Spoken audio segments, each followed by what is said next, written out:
40,000 years ago, a tribe vanished. No bones, no camps, no trace. For generations, humans whispered their name in fear, the sky taken. But the truth is far stranger, because those humans didn't die. They were chosen, lifted into the heavens, broken, rebuilt, forged in alien fire, and one day they returned to Earth, stronger, smarter, faster, and ready to change the fate of all mankind.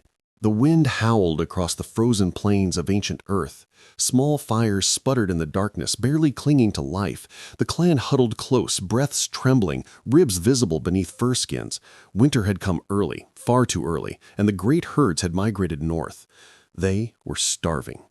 At the edge of the camp, a young hunter named Raka stood guard. His fingers were numb around the stone-tipped spear. Hunger made his mind heavy. His clan had already lost 3 hunters this week. If food didn't return soon, neither would they. He exhaled once, a cloud of frost drifting upward.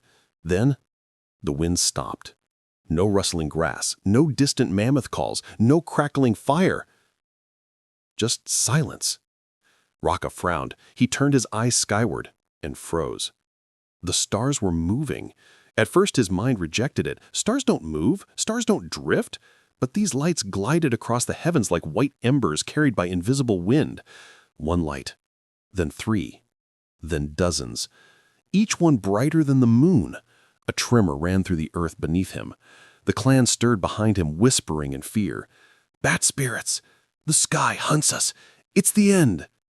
A low vibration filled the air, deep, metallic, unnatural. It rattled Raka's bones and made the fires flicker violently. The light slowed, lined up, and descended. Raka felt his legs trembling, but he didn't run. He stood with the spear raised, not bravely, but because fear had locked his body in place. The first beam erupted. A perfect column of white light slammed into the center of the camp, carving a circle of glowing dust around it. Whoom! Children screamed, elders threw themselves to the ground, hunters backed away with shaking spears. Raka shielded his eyes, squinting through his fingers. Something was inside the beam. A shape. Tall. Thin. Too straight, too perfect to be human. The light faded just enough for a silhouette to appear. Long limbs, smooth skin like obsidian, eyes that glowed silver. The creature stepped forward, the ground humming at every footfall. Raka felt his legs trembling, but he didn't run. He stood with the spear raised, not bravely, but because fear had locked his body in place. The first beam erupted. A perfect column of white light slammed into the center of the camp, carving a circle of glowing dust around it. Whoom! Children screamed, elders threw themselves to the ground, hunters backed away with shaking spears. Raka shielded his eyes, squinting through his fingers.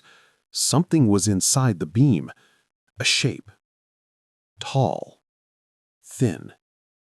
Too straight, too perfect to be human. The light faded just enough for a silhouette to appear. Long limbs, smooth skin like obsidian, eyes that glowed silver. The creature stepped forward, the ground humming at every footfall. Raka felt his legs trembling, but he didn't run. He stood with the spear raised, not bravely, but because fear had locked his body in place. The creature spoke. Not in words, but in a sound that vibrated inside his mind. "Do not fear. You are chosen."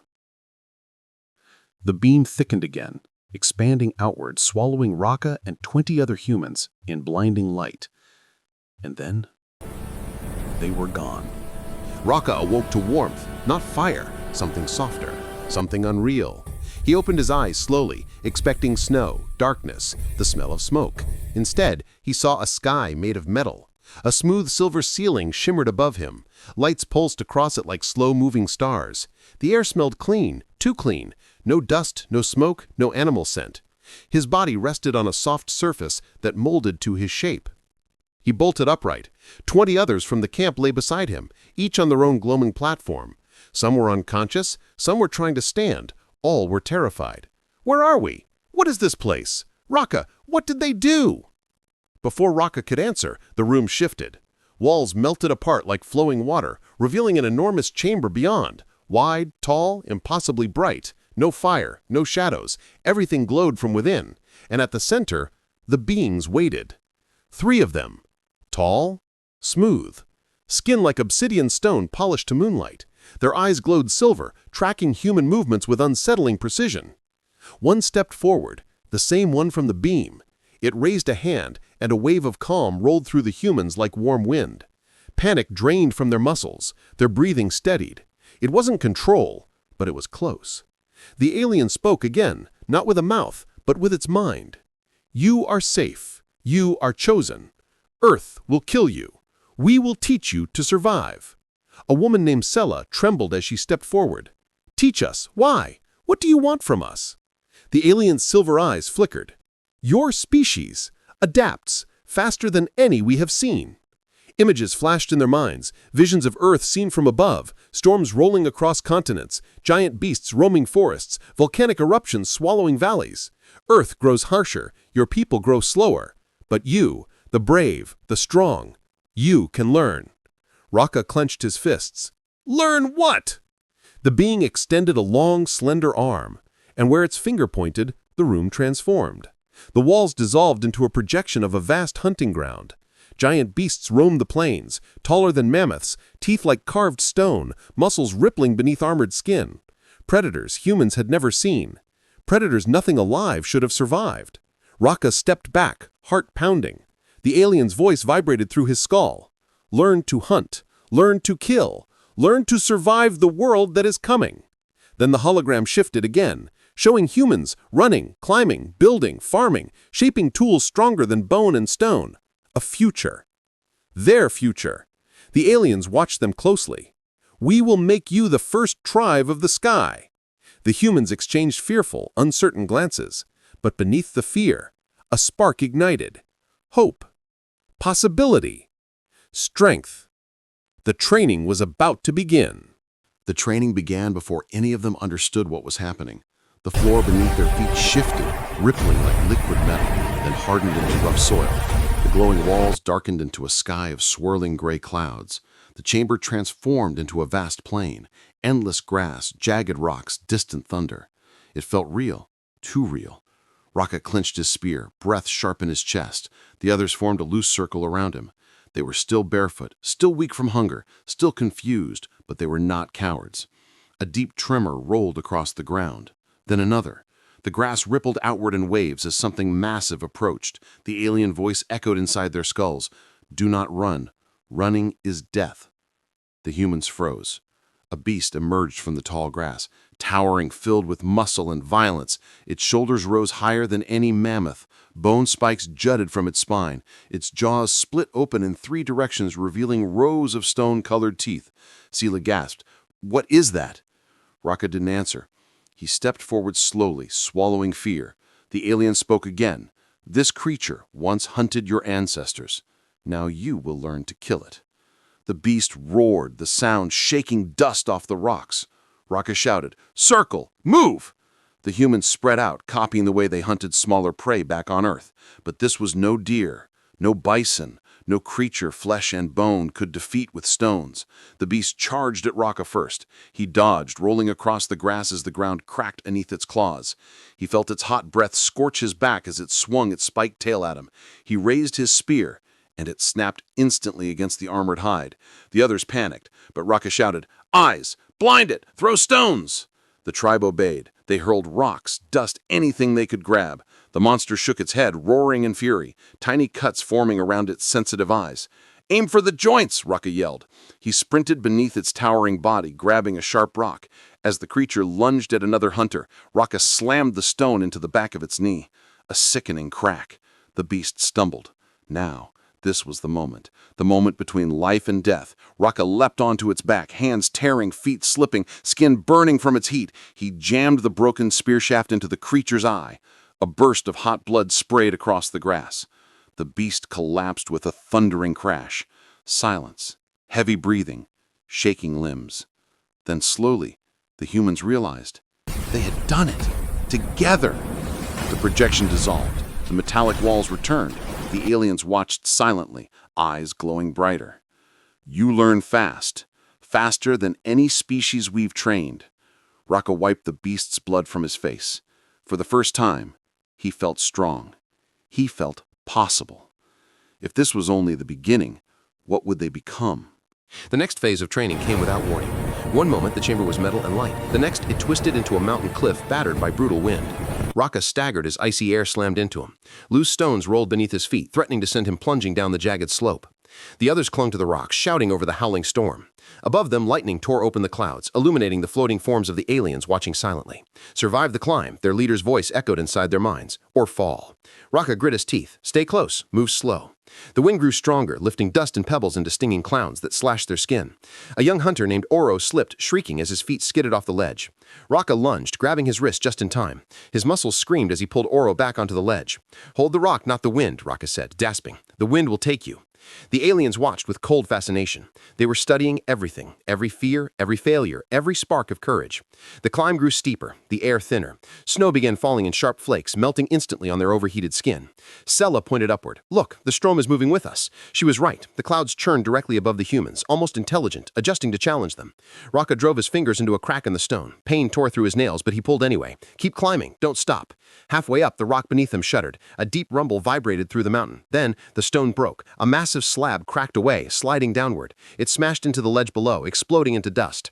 The shockwave nearly threw them off the mountain. Raka slammed his body against the wall, gripping with everything he had. He saw fear spreading across the others. Some looked ready to give up, some ready to freeze. Raka knew that look. He had seen it in starving hunters. He bared his teeth. Move! Don't let the mountain kill you. Move! They climbed with renewed desperation, muscles failing, lungs burning, fingers bleeding. But the top grew closer. With a final push, Raka hauled himself over the last ridge, collapsing onto flat stone. One by one, the others dragged themselves up beside him, shaking, crying, laughing in disbelief. The storm vanished instantly. Clear, calm air filled the chamber. The mountain dissolved back into metal and light. The lead alien approached, its silver eyes brighter than before. You do not fear death. Good. Fear is weakness, and we will burn it out of you. Raka rose slowly, chest heaving, body on fire. He met the alien's glowing eyes without looking away. Then keep training us. We're not done yet. The alien tilted its head, almost like a nod. The heat hit them instantly. The chamber twisted into a blazing wasteland. Cracked earth glowed with molten veins, and smoke filled the air like dark clouds. Raka covered his mouth, choking on ash. Seela stumbled backward from a ridge of molten rock, and he grabbed her arm before she fell. A deep rumble shook the ground beneath them. Flames burst from fissures, shooting skyward. The alien's voice thundered inside their minds. Learn the heat. Learn the danger. Learn the enemy that obeys nothing. From the cracks, a creature emerged. Black stone skin, glowing red cracks, eyes burning brighter than fire. Its roar shook the ground, and the flames seemed to move with it. Oro gasped. The heat hit them instantly. The chamber twisted into a blazing wasteland. Cracked earth glowed with molten veins, and smoke filled the air like dark clouds. Raka covered his mouth, choking on ash. Seela stumbled backward from a ridge of molten rock, and he grabbed her arm before she fell. A deep rumble shook the ground beneath them. Flames burst from fissures, shooting skyward. The alien's voice thundered inside their minds. Learn the heat, learn the danger, learn the enemy that obeys nothing. From the cracks, a creature emerged. Black stone skin, glowing red cracks, eyes burning brighter than fire. Its roar shook the ground, and the flames seemed to move with it. Oro gasped. It's alive. The beast charged. Raka dove aside as its claws sliced through a boulder, melting it instantly. The humans scattered but stayed within sight of each other. Raka shouted, "Lead it to the vents. Use the fissures." They sprinted across the burning terrain, dodging eruptions of molten rock. Heat seared their lungs. Sweat evaporated the instant it touched their skin. Scylla tripped near a glowing fissure. Raka yanked her back just in time. "Keep moving," he barked. They reached the largest vent, rumbling with deadly timing. Raka faced the fire beast. "Here, now!" The creature lunged at him, molten jaws wide. Raka sprinted toward the vent and dove aside at the last second. The vent exploded. A pillar of fire consumed the beast. Its stone body cracked and melted into the lava below. The chamber shifted again. This time, the human stood on a smooth metallic floor that reflected light like liquid silver. Around them, enormous panels slid open, revealing the vastness of space. Stars, planets, and swirling galaxies stretched farther than any eye had ever seen. Raka's jaw dropped. Is this real?" he whispered. The lead alien stepped forward, its silver eyes glowing brighter than the distant stars. "It is real. This is the universe. Your training is only beginning." It extended a hand, and the humans felt knowledge pour into their minds. Astronomy, navigation, the motion of stars, the secrets of survival beyond Earth. Sayla staggered, overwhelmed. "It's too much," Raka steadied her. "Focus, take what you can." Images flickered before them. Primitive humans struggling on Earth, their ancestors lost to storms, predators, famine, then simulations of the same humans building shelters, hunting smarter, planting seeds, making tools sharper than stone. "We accelerated your understanding," the alien said. "You must learn faster than the world changes." Raka stepped forward, examining a console-like surface that hummed under his hands. The aliens guided him. He saw the movement of planets, the life cycles of creatures on distant worlds, the rise and fall of civilizations he could not yet understand.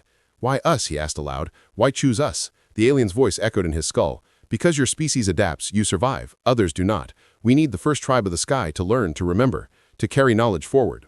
The humans began practicing. Using alien tools, they simulated hunting and gathering on alien landscapes, tracking creatures faster and stronger than anything on Earth. Every failure caused pain, simulated burns, cuts, falls, but every success brought understanding and confidence. Raka's body ached, his mind raced, but he felt stronger with each passing hour.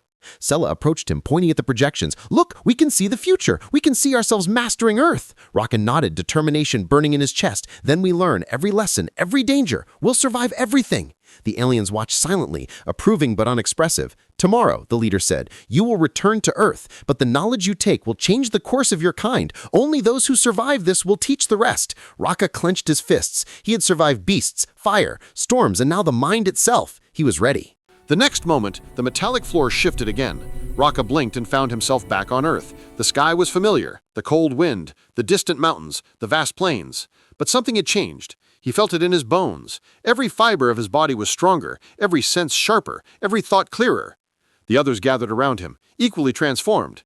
Sela touched the earth beneath her fingers. We can do it. Everything they taught us, we can survive now." Raka nodded. "And we will. We'll show them. We'll teach our people to fight, to hunt, to build, to survive everything Earth throws at us." The tribe spread out, exploring the land with eyes that missed nothing. Animals that had once terrified them now seemed manageable. Rivers could be crossed safely, trees climbed, shelters built, tools sharpened, fire tamed. Every lesson from the aliens flowed through their actions naturally, instinctively. Raka's mind raced ahead, imagining villages rising, families protected, humans thriving for the first time. Above them, the sky shimmered. The aliens had vanished, leaving no trace, no metal, no markings. But the tribe knew they had been changed forever. They were no longer ordinary humans. They were the first tribe of the sky, survivors, teachers, warriors of the dawn. That night, around a fire, they had built themselves. Raka spoke to the others. "We have seen the universe. We have fought monsters fire itself could not burn. We have survived storms stronger than mountains. Now we return to our people. We will teach them. We will make them strong. We are not the same humans who disappeared. We are the beginning of everything that comes next." Children listened from the shadows. Elders nodded with awe, and the tribe understood the weight of their destiny. Every step they took now carried the knowledge of the stars, the wisdom of fire, and the courage of beasts. Earth would never see humans the same way again. Raka looked up at the sky, silver stars twinkling above. Somewhere out there, the aliens were watching. But it didn't matter. They had been given everything they needed. Humanity had a chance. Humanity would rise, and this first tribe, scarred, hardened, enlightened, would ensure that nothing could ever stop them again.